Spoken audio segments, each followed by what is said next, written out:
Alien Skin akakasizza nga bwagenda okusiramuka, akakasizza nga bwagenda okutoola shahadu, era agambye nti mmwe mubadde mumulaba ng'ayambadde akakoofiira ak'ekisiraamu nga bamuleeta mu kkooti, era n'ategeeza nti akakoofiira ako kabadde kategeeza kinene nnyo, kabadde kategeeza nti agenda kusiramuka, agenda kusiramuka. Era akakasiza n'agamba nti ebbanga mu maaso awo agenda kulangirira, lwakuba tamanyi oba agende Old Kampala oba agende Kibuli, awo tannaba kubeera nga asalawo, naye nga akakasiza nga bwagenda okubeera nga asiramuka. Katusuubire nti naye Chameleone yakaleeta buleesi oluvannyuma lw'ekivvulu lw'embaga. In fact yali mbaga ya Bobi Wine ne Babi. Chameleone ng'alaba ebisse amawulire gonna n'asalawo n'agamba nti nsiramuse, n'agenda wali Nakasero oba gye yasiramukira. Kale kwegamba ne Alien Skin ye alangiridde bukyali, agambye mbu tumuwemu buwikadde, essaawa yonna mujja kulaba nga munnange nga asiramuse, era bamubuuzizza erinnya bannamawulire ababaddewo abangi ennyo mu Namungi w'omuntu.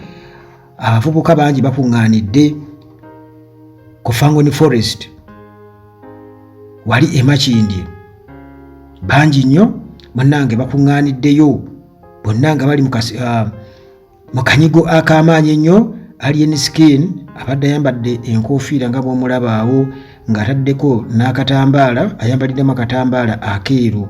Jjukira ati munnange dread baazimusalako kawalaata kennyini, naye agambye nti bamuwemu akaddagira akyawummulamuuko, kubanga nti akyalimu ekiwuggwe ky'ekkomera. Bwe kimala okugenda then awo agenda kubabuulira ki ekiddako, era akakasizza Alien Skin abadde n'ekitabo Black Book mwawandiika ensonga ze era mwazisoma. Abakakasizza n'agamba nti bagenda kuba balangirira,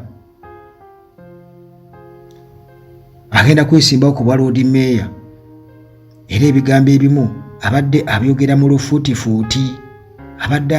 lufuutifuuti, awo. To never underestimate the power of fools, especially when they are many. Ebimu ku bigambo byayogedde Alien Skin. Kale mu mbeera kwegamba ey'okulaga eryanyi era nga ali mu control, kubanga era alina waatuse n'agamba nti nno boss is ever right. Wadde akola obubonero anengeri gy'akolamu bwati ku mmwe ekitegeeza nti ne basirika oba nti ababadde boogera ne basirika. Jjukira nti abawagizi be babadde banyigidde ennyo Kasuku olw'okuvaayo n'alangirira ng'emmotoka za Alien Skin bagenda okubeera nga bazitwala, wa Range Rover agitwala, simanya n'endala agitwala.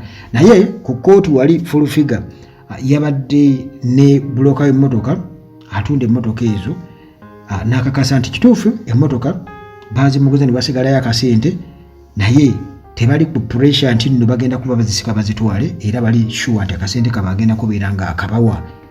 Naye ng'abantu bo bangi nnyo, era ente batandikidde okubeera nga bazisala emisito gigenda kubeera giyitingana ente, embuzi, endiga, okuleka mpozi abali bakamutambuza ddembe bagambye akuko tebagenda kubeera nga bakasala. Ate okuva munnange Alien Skin bwalangiridde nti agenda kuba atula shahada essaawa yonna, kiba kitegeeza nti munnange kamutambuza ddembe ayina okuba nga akeesonyiwa bw'aba nga abadde akalya. Naye kale kwegamba ente, embuzi, endiga bafaanizi be balaze nti gyeziri nnyo era ennyama nnyingi nnyo.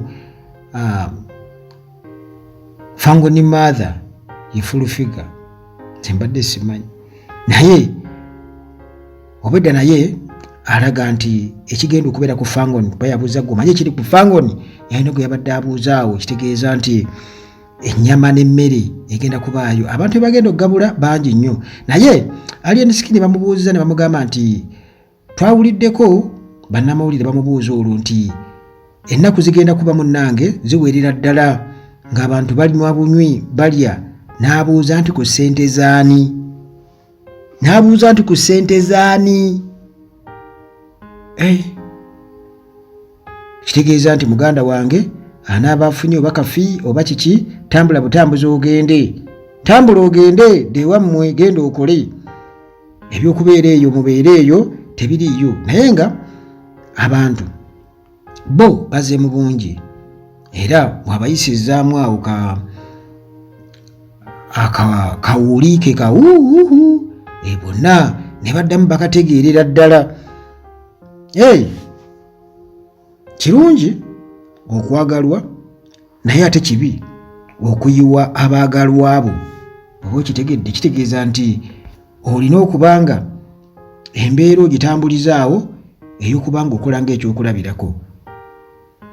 Olwedde Kasuku bagambye nti emmotoka emuluma, emmotoka nti yayogedde bubi nnyo, byayogedde bibi nnyo, era abawagizi ba Fangon babadde boogera ebisongovu nti kubanga naye yaboogeredde ebisongovu, era nga bagamba nti okusinziira ku bye yayogedde mbu alabika na musezi na mulogo, nti musezi mulogo. Weewaawo ekyo naye agenda kuba kitunnyonnyola waji yajje bwino oyo oy'emmotoka ezo, naye ng'ekituufu kiri nti emmotoka bazibanjako ssente, kyo kinategedde. Naye nti bali nti okuba nti baagala okuzisika bazitwala oba nti kyabadde bwe kityo, ekyo sikirina ku bukakafu, kubanga nnyini mmotoka oba bazimuguza ababaddewo ne ku kkooti awo ne full figure ne bakiralifayinga ku nsonga eyo ey'emmotoka okubeera nti nno tezigenda kubeera nga zisikibwa nga zitwalibwa. Kale ababadde basuubira okuba nti bagenda kubeerayo ennaku eziwerako balye, kitegeeza nti babeera balina okubeera nga beetekamu akasente, kubanga neza bail twakitegeddeko nti waliwo eyaziweereza okuva e South Africa eyo eyaziweereza eza bail. Kitegeeza nti ye nga ye Alien naye teyeetaddeemu ssente, teyeetaddeemu. Ku kya eyafa oba eyavaako enjega wali ku ddwaliro Ensambya, munnaabwe eyafa ategeezezza nti bw'anaamala okuwummulamu ng'okuwummulamu amalaalo nga si masimentingi, tebanagasimentinga, ajja kusobola okubeera ng'agenda okuyiwako ettaka. Wano ng'era bw'atutegeezezza nti Lord Mayor 2026 nti ajja ku kya Lord Mayor 2026.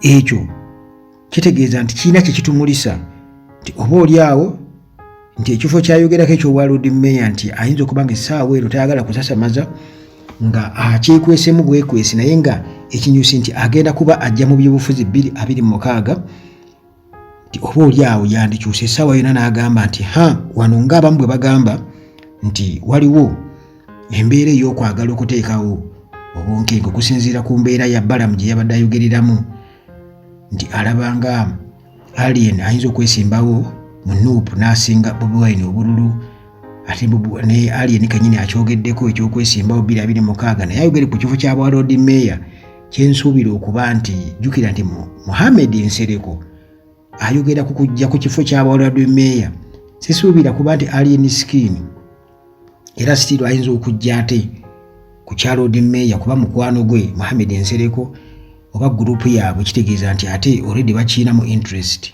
Kati Alien Skin bw'akijjako ate kwegamba kibanga ekyokendeeza obululu oba mu ngeri yonna, naye nga kyensuubira okuba nti waliwo ekitannaba kubeera nti kiriviringibwa, naye nga kigenda kuba munnange kyogerebwa mu bulambulukufu nga bwe tugenda tusemberera 2026 tugenda tutegeera bingi nnyo awo. Era nga kino gwe muganda wange ampuliriza kiwa amakulu emboozi eno oba emboozi zonna ezikwata ku Alien Skin essaawa zino, kubanga jjukira nti entandikwa ye n'okuyimukaako kubaddemu ebyobufuzi ate era asiinya ku kya 2026. Kale katusuubire nti wayinza okubaawo embeera, jjukira ye abagambye nti mubagambire Alien Skin yagwa, bw'atyo bw'agambye nti Alien Skin yagwa, bwe yagwa bw'atyo bw'agambye nti yagwa.